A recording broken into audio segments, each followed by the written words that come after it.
नमस्कार विदर्भवासियांनो, आपल्या आवडत्या विदर्भ मान्सून या यूट्यूब चॅनलमध्ये आज पुन्हा एकदा आपले खूप खूप स्वागत आहे। मी प्रदीप राऊत, हवामान अभ्यासक।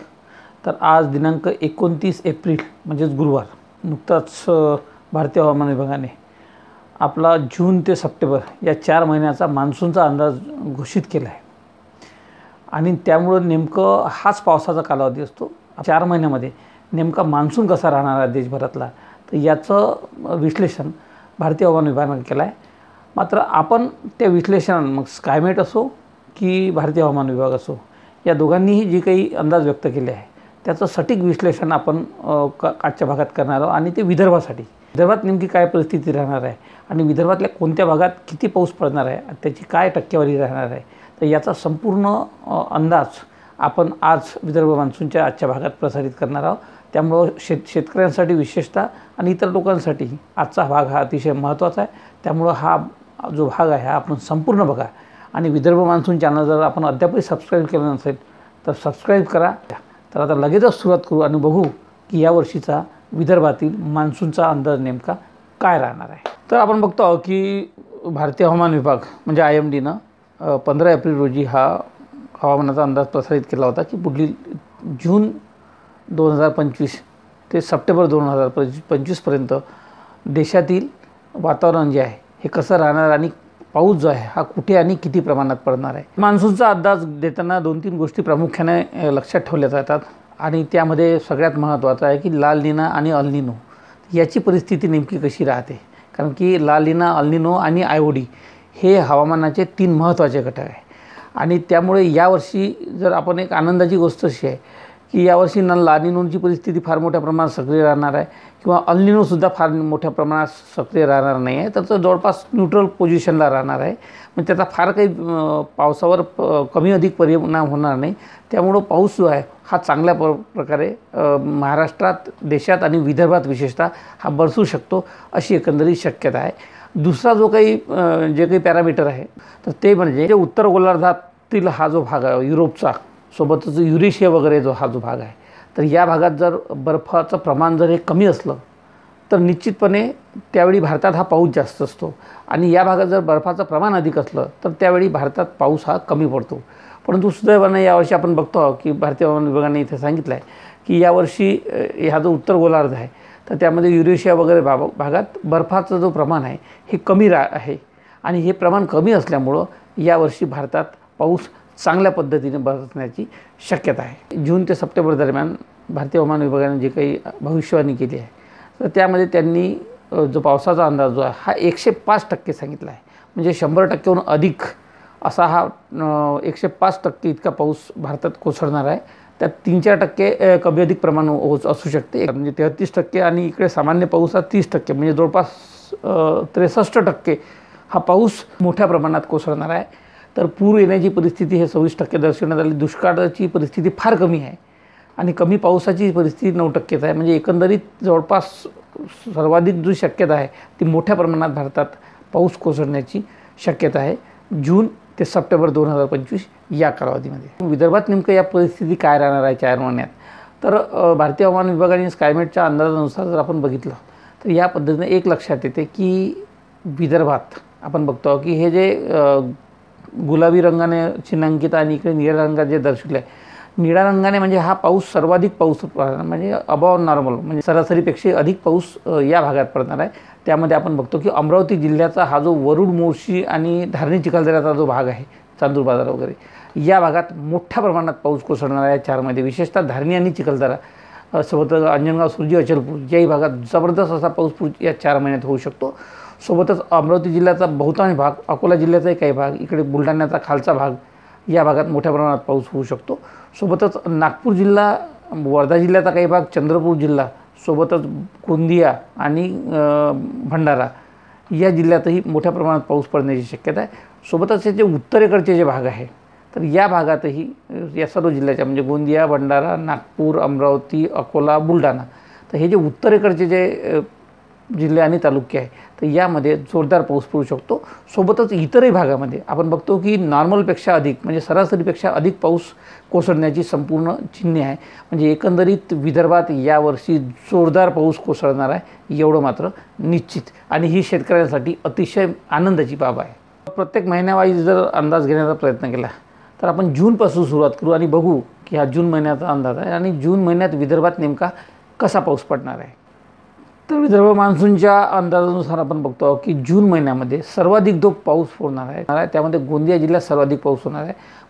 सोबतच इतरही जिल्ह्यांमध्ये मोठ्या प्रमाणात पाऊस पडणार आहे. तो सरासरीपेक्षा जास्त राहणार आहे. त्यामध्ये अमरावती, अकोला, बुलढाणा, यवतमाळ, वाशिम, वर्धा, नागपूर, सोबतच चंद्रपूर, यवतमाळ आणि इकडे गडचिरोली या संपूर्ण भागामध्ये पाऊस कोसळणार आहे. सोबतच गोंदिया जिल्ह्यात ज्या पद्धतीनं जून महिन्यात जोरदार पाऊस राहणार आहे तसाच पाऊस हा जो उत्तरेकडचा जो भाग आहे म्हणजे मध्य प्रदेशाला लगतचा जो भाग आहे विदर्भाचा, तर त्यामध्ये विशेषतः बुलढाणाचा उत्तरेकडचा भाग, अकोल्याचा तेलारा, अकोट वगैरे हा जो भाग आहे आणि त्यानंतर धारणी, चिखलदरा हा अमरावती जिल्ह्याचा भाग, सोबतच चांदूर बाजार, वरुड आणि मोर्शी हे जे तालुके आहे तर या तालुक्यामध्ये जोरदार ते अतिजोरदार पाऊस हा जून महिन्यात होऊ शकतो अशी एकंदरीत शक्यता दिसत आहे. तर जुलै महिन्यात विदर्भात जबरदस्त अशी अतिवृष्टी होणार आहे. जबरदस्त पाऊस होणार आहे जुलै महिन्यामध्ये आणि जुलै महिना हा विशेषतः पूर्व विदर्भासाठी, कारण की मोठ्या प्रमाणात पाऊस हा जुलै महिन्यात पूर्व विदर्भामध्ये कोसळणार आहे. तर आपण बघतो आहोत की पूर्व विदर्भातील गडचिरोली, सोबतच गोंदिया, चंद्रपूर, भंडारा, नागपूर आणि वर्धा, यवतमाळचा काही भाग, तर या संपूर्ण जिल्ह्यामध्ये जबरदस्त असा मुसळधार ते अतिमुसळधार म्हणजे काही भागात जवळपास अतिवृष्टी असा पाऊस पडू शकतो. अनेक नदी नाल्यांना पूर येण्यालायक परिस्थिती जुलै महिन्यात पूर्व विदर्भात निर्माण होऊ शकते अशी स्थिती आहे. तर सोबतच पश्चिम विदर्भातील अमरावती, अकोला, बुलढाणा, वाशिम आणि यवतमाळचा जो हा भाग आहे याही भागात सरासरीपेक्षा अधिक पाऊस कोसळण्याची शक्यता आहे. तर एकंदरीत जुलै महिना हा पूर्व विदर्भासाठी अतिपावसाचा राहणार आहे. तर पश्चिम विदर्भासाठी सरासरीपेक्षा अधिक पाऊस म्हणजे बऱ्यापैकी चांगला पाऊस हा पडणार आहे. म्हणजे एकंदरीत विदर्भात जुलै महिन्यात सर्वाधिक पाऊस होण्याची शक्यता आहे पावसाचा. तर ऑगस्ट महिन्यात आपण बघतो की ऑगस्ट महिन्यातही जो काही पाऊस आहे हा सरासरीपेक्षा अधिक म्हणजे 105 ते 110% पाऊस हा विदर्भात होऊ शकतो अशी एकंदरीत शक्यता दिसत आहे. म्हणजे ऑगस्ट महिनाही हाही जोरदार पावसाचा राहणार आहे. यात अधिक जर विश्लेषण करण्याचा आपण प्रयत्न केला की ऑगस्टमध्ये सर्व विदर्भात पाऊस हा 105 ते 110% म्हणजे सरासरीपेक्षा अधिक होणारच आहे. परंतु विशेषतः हे जे उत्तरेकडचे जे तालुके आहे आणि जिल्हे आहे त्यामध्ये गोंदिया, भंडारा, नागपूर, इकडे अमरावती, अकोला आणि बुलढाणा या संपूर्ण जिल्ह्याचे जे उत्तरेकडचे तालुके आहे या भागात प्रचंड मोठ्या प्रमाणात पाऊस पडण्याची शक्यता आहे. तर इकडे भंडारा जिल्ह्यातील भंडाराचे उत्तरेकडचे जिल्हे आणि गोंदिया जिल्ह्याच्या उत्तरेकडचे हे सर्व जे भाग आहे तर या भागात मोठ्या प्रमाणात पाऊस ऑगस्टमध्ये कोसळू शकतो अशी शक्यता आहे. सोबतच यवतमाळ आणि चंद्रपूर जिल्ह्याच्याही अनेक भागात अतिवृष्टीसारखा पाऊस होऊ शकतो अशी शक्यता ऑगस्ट महिन्यामध्ये आहे. यानंतर पहिल्या म्हणजे जवळपास सप्टेंबर महिन्याचा जर आढावा घेतला आपण विदर्भाचा तर सप्टेंबरमध्ये प्रथमच यावर्षी सप्टेंबरमध्येही जोरदार पाऊस विदर्भात होणार आहे. आपण बघतो की जवळपास सरासरीपेक्षा अधिक पाऊस हा सप्टेंबर महिन्यातसुद्धा कोसळण्याची शक्यता आहे. जवळपास सप्टेंबर महिन्यामध्ये सुद्धा भंडारा, गोंदिया, नागपूर आणि अमरावती जिल्ह्याचा काही भाग म्हणजे विशेषतः वरुड, मोर्शी हे जे तालुके आहे, सोबतच तिवसा तालुका आहे, इकडे मोर्शी उर्वरित धामणगाव रेल्वेचा वगैरे जो भाग आहे, मोर्शीतील कोंडाळी, काटोल, सावनेर, नळखेड इकडे हे जे तालुके आहे, सोबतच भंडारा जिल्ह्यातील आणि गोंदिया जिल्ह्यातील उत्तरेकडचे या संपूर्ण तालुक्यामध्ये जोरदार अतिवृष्टी होऊ शकते सप्टेंबर महिन्यातसुद्धा. किंबहुना अतिमुसळधार ते मुसळधार पाऊस हा सप्टेंबरमध्ये सुद्धा या भागात कोसळू शकतो. तर उर्वरित गडचिरोली, चंद्रपूर, यवतमाळ, वर्धा, इकडे बुलढाणा आणि अकोला याही जिल्ह्यात सरासरीपेक्षा अधिक पाऊस कोसळण्याची शक्यता दिसत आहे. म्हणजे एकंदरीतच जून, जुलै, ऑगस्ट आणि सप्टेंबर या चारही महिन्यात विदर्भात सरासरीहून अधिक पाऊस होण्याची शक्यता आहे. एकंदरीत यावर्षीचा मान्सून हा विदर्भातील शेतकऱ्यांसाठी मोठ्या प्रमाणात फायदेशीर ठरण्याची शक्यता आहे. सोबतच पिण्याचा पाण्याचा प्रश्नही या निमित्तानं पुढच्या वर्षीसाठी हा मिटण्याची शक्यता आहे. पावसाची स्थिती निर्माण होण्यासाठी हे जे कमी दाबाचे क्षेत्र निर्माण होतात हे कमी दाबाचे क्षेत्र महत्त्वाची भूमिका निभावतात आणि आपण गेल्या काही वर्षात बघतो की जवळपास बहुतांश कमी दाबाचं क्षेत्र जे हे निर्माण होत आहे बंगालच्या सागरात निर्माण होते. बंगालच्या सागरात निर्माण होणारा जे ट्रॅक आहे हे यावर्षी आपण बघतो की जूनमध्ये, जुलैमध्ये, ऑगस्टमध्ये आणि सप्टेंबरमध्ये अशा पद्धतीने निर्माण होणार आहे. आणि त्याचमुळं जवळपास जून, जुलै या आणि ऑगस्टपर्यंत ह्या विदर्भाच्या अनेक भागातून हे जाणार असल्यामुळं या तिन्ही महिन्यात विदर्भात मुबलक पाऊस पडण्याची शक्यता दिसत आहे.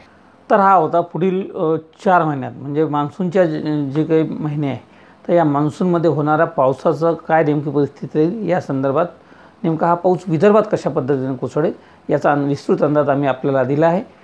तर आता आपण बघू नेमकं की पुढचे काही दिवस विदर्भात नेमकी पावसाची परिस्थिती कशी राहणार आहे.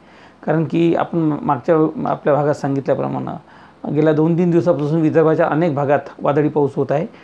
कालही तो झाला, आजही अनेक ठिकाणी झाला. अमरावती जिल्ह्याच्या मोर्शी असेल, इकडे भंडारा गोंदियात आहे, चंद्रपूर, नागपूर, वर्धा याही भागात वादळी पाऊस सुरू आहे. आणि पुढचे 2 ते 3 दिवस हा वादळी पाऊस कायमच राहणार आहे. त्याचं कारण असं आहे की उत्तरेकडच्या भागात 3 सायक्लॉनिक सर्क्युलेशन तयार झाले आहे आणि त्यामुळे या भागातून इकडे मध्य प्रदेशातून विदर्भ मार्गे इकडे खाली कर्नाटकापर्यंत, केरळपर्यंत एक ट्रफ रेषा गेलेली आहे. आणि आपण बघतो की ट्रफ रेषा या भागात, विदर्भाचा जो हा भाग आहे, या भागातच पुढचे 2 ते दिवस वादळी पाऊस होणार आहे. आणि त्यामध्ये आपण आज जर बघितलं तर आज आपण बघतो की जवळपास आजची म्हणजे 29 तारखेला विदर्भातील नागपूर, भंडारा, गोंदिया सोबतच चंद्रपूर, गडचिरोली आणि इकडे यवतमाळ सोबतच वर्धेच्याही काही भागात वादळी पाऊस होण्याची शक्यता आज रात्री उशिराच्या भागात. तर अमरावती जिल्ह्याच्याही मोर्शी वगैरे हा जो भाग आहे, इकडे अंबाळा असेल, पाडा असेल, मोर्शीच्या लगतची ही सगळी भाग आहे, तर या भागात वादळी पाऊस होऊ शकतो 29 तारखेला. तर उर्वरित भागात विशेष म्हणजे आज चंद्रपूर आणि भंडारा या जिल्ह्यात गारपीट होऊ शकते अशी शक्यता आहे. आणि भारतीय हवामान विभागाने आपण बघतो की ऑरेंज अलर्ट दिला आहे विदर्भाला आज. म्हणजे त्याचा मागचा उद्देशच आहे की आज वादळी पावसाची परिस्थिती निर्माण होणार आहे सायंकाळनंतर रात्री उशिरापर्यंत विदर्भाच्या अनेक भागात. त्यामध्ये प्रामुख्याने हा जो वादळी पाऊस आहे हा इकडे भंडारा, गोंदिया, चंद्रपूर, गडचिरोली, यवतमाळ, नागपूर या भागात राहू शकतो. वर्धा जिल्ह्याचे अनेक भागात पाऊस होऊ शकतो. तर भंडारा आणि चंद्रपूर जिल्ह्यात गारपीट होण्याचा अंदाज भारतीय हवामान विभागाने दिला आहे. सोबतच अमरावती, अकोला याही भागात हलक्या मध्यम प्रमाणात काही प्रमाणात वादळी पाऊस होऊ शकतो अशी शक्यता भारतीय हवामान विभागाने दिली आहे.